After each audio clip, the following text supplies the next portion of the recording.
Washington, the diplomatic world was left gobsmacked this weekend after U.S. President Donald Trump caused havoc at the annual G7 summit in Canada before jetting off halfway across the world to Singapore to meet North Korean leader Kim Jong-un with nothing more than a getting-to-know-each-other agenda for now.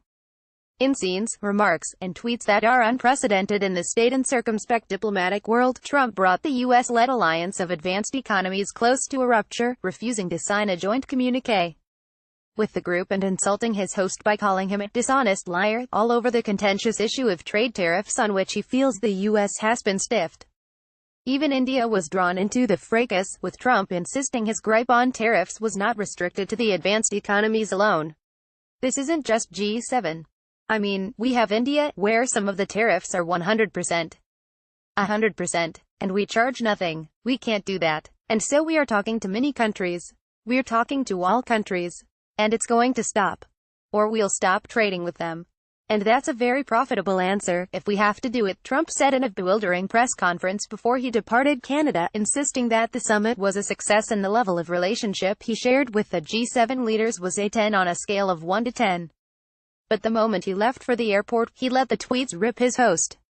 PM Justin Trudeau of Canada acted so meek and mild during our G7 meetings only to give a news conference after I left saying that U.S. tariffs were kind of insulting and he will not be pushed around. Very dishonest. Our tariffs are in response to his of 270% on dairy. Trump tweeted. PM Justin Trudeau of Canada acted so meek and mild during our G7 meetings only to give a news conference after IL.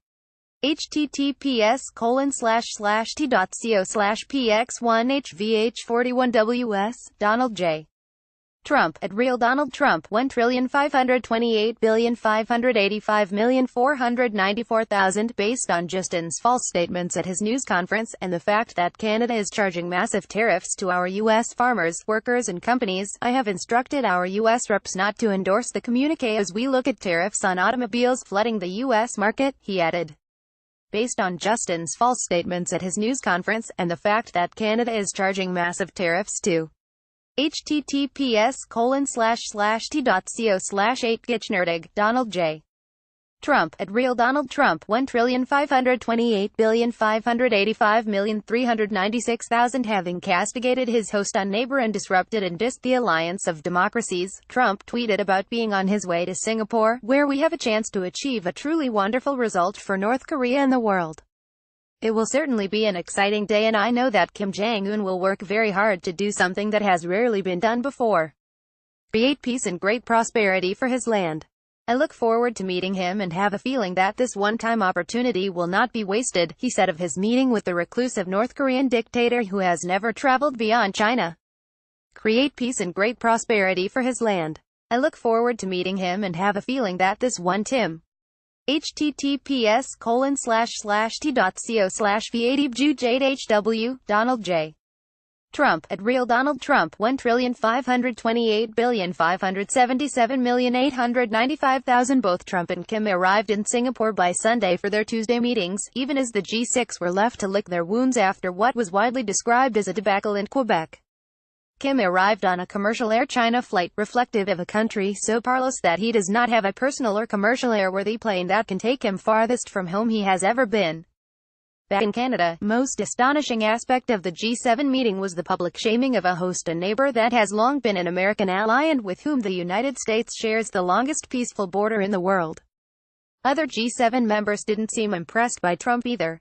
The discord was captured graphically by the release of a photograph shot by an official Canadian lensman, and released by German Chancellor Angela Merkel's office, which showed Trump sitting with his arms folded across his midriff looking petulant and defiant, with other leaders and officials crowding around him, seemingly hectoring him or pleading with him.